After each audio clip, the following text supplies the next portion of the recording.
The United Nations says the Iranians are no longer invited to the Syrian peace talks in Geneva this week. It follows a statement by Tehran that it was unwilling to accept a deal which would require the current president, Bashar al-Assad, to stand down. Iran has close ties with the current Syrian government and sponsors the Hezbollah militant group, which has been fighting alongside forces loyal to President Assad. So how much can the peace talks achieve if Iran are not there? Emad Kiyaei is executive director of the American-Iranian Council, which has campaigned for closer relations between the US and Iran. Hello. Hello, thank you for having me on your program. Thank you very much for coming to talk to us. Are you personally disappointed that Iran won't be at the table? Definitely. I mean, in our view, without having Iran at the negotiating table, there won't be a sustainable peace process towards ending the violence in Syria and reaching a compromise that will involve both sides to agree upon. It's like having one of the major stakeholders in the Syrian conflict not be a part of the negotiations. It's absolutely a setback.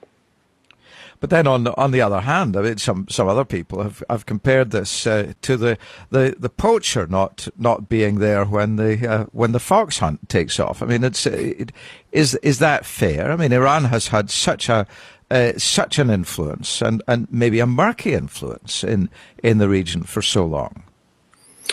Well, I mean, we have to look at this from a historical perspective. Iran's relations with the Syrians go back decades, and their support for the Assad government is just part and parcel of their overall support, which it goes culturally, religiously, is rooted in.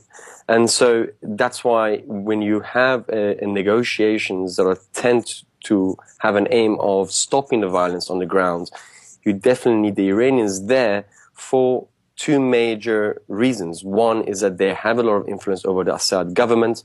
They can press them to come short or make some concessions.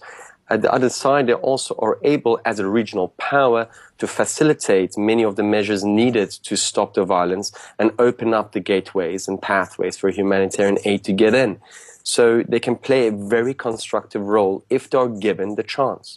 Unfortunately, by shutting them out of the process, they give more voices to those who are in favor of the conflict from carrying on, and to make sure that within Iran there's also different powers who are trying to put their own vested interests into the Syrian conflict. So unfortunately, this is just siding with the wrong individuals or empowering the wrong people in Iran.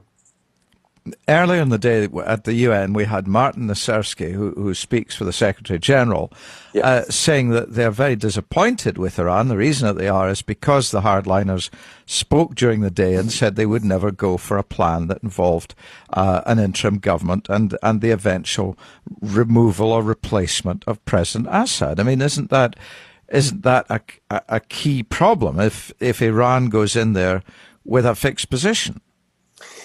I think there's two major problems there. I mean, the UN had to now crawl back from its initial decision to invite the Iranians to come to the talks. So it had to find quite a sort of a good right language per se to basically say why we're not now, inviting them. And so you're saying this was an excuse? I mean, it's partially excuse, but in the same time, the Iranians have always said there should be no preconditions to the talks.